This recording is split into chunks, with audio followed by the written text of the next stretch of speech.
I have no intention of giving a certificate about which my honorable friend Dr. Krishnaswamy was talking some time ago.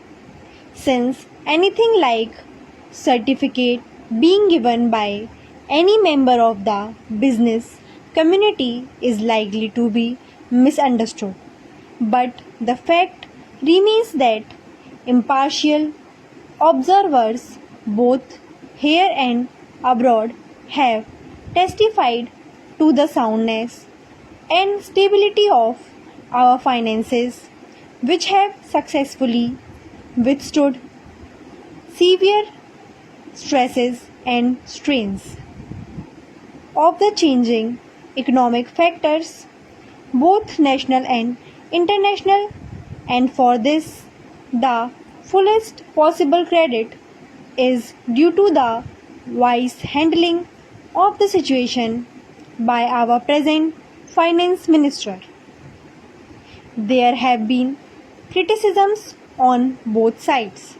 Some have described the budget as pro big business, as something which has brought about a boom in the stock exchange, and as something which has brought about satisfaction in the business circles. The fact is that if there has been any satisfaction, it has been due purely to negative features of the budget and not because any positive relief in any direction has been given to business or industry. It is true that there were certain fears in the minds of the business community that, in view of the expanding and growing needs of the center, the finance minister might resort to certain further additional taxation, and since those fears were not realized, there has been some slight recovery in certain stock exchanges. But that does not in the least mean that whatever relief and legitimate relief was due to the business and industrial community has received any adequate response from the finance minister.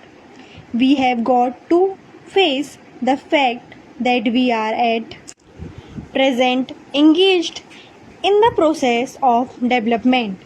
People who talk about UK and USA conveniently forget that these are the most highly industrialized countries in the world, and our taxation system, so long as we are engaged in expanding and building our economy, must be adjusted and linked with the requirements of the expanding economy and should not be compared with the high taxation levels that may be prevalent in UK and USA.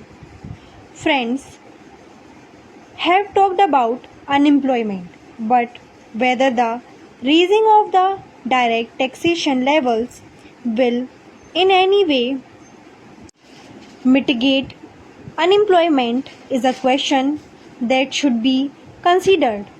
If the finance minister gives substantial relief in direct taxation, I think that might lead to an acceleration in the pace of development.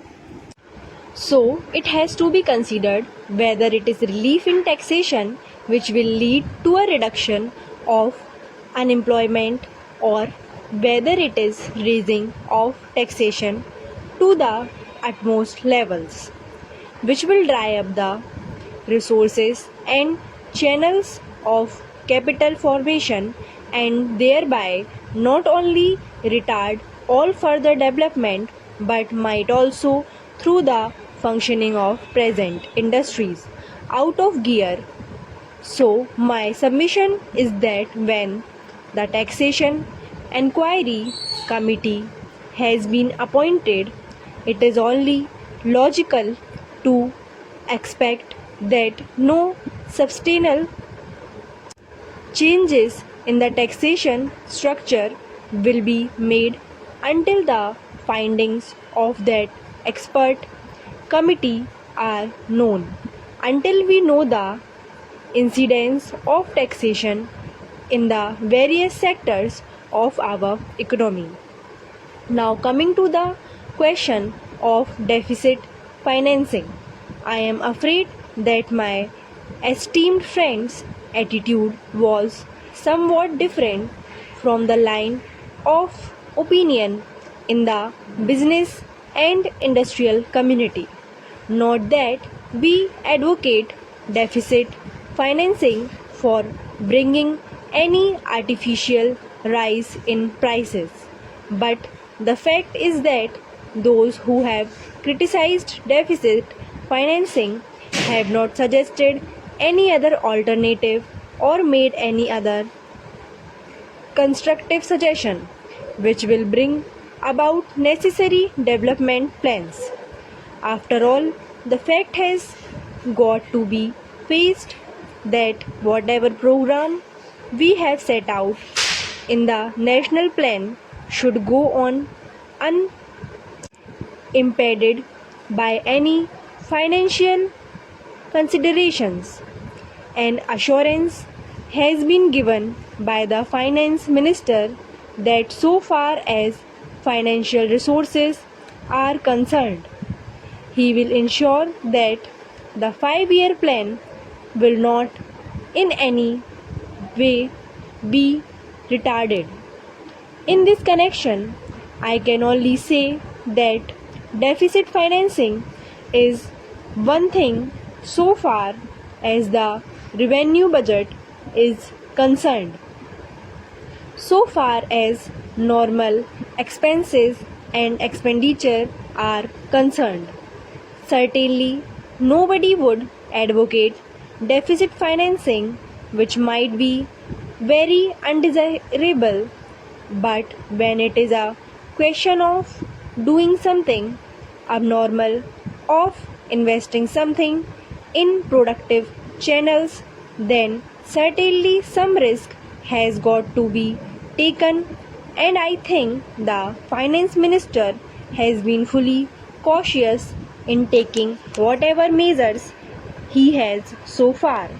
We know the measures that the government took for contracting money supply about the end of 1950 and certain other measures adopted which brought about a slump.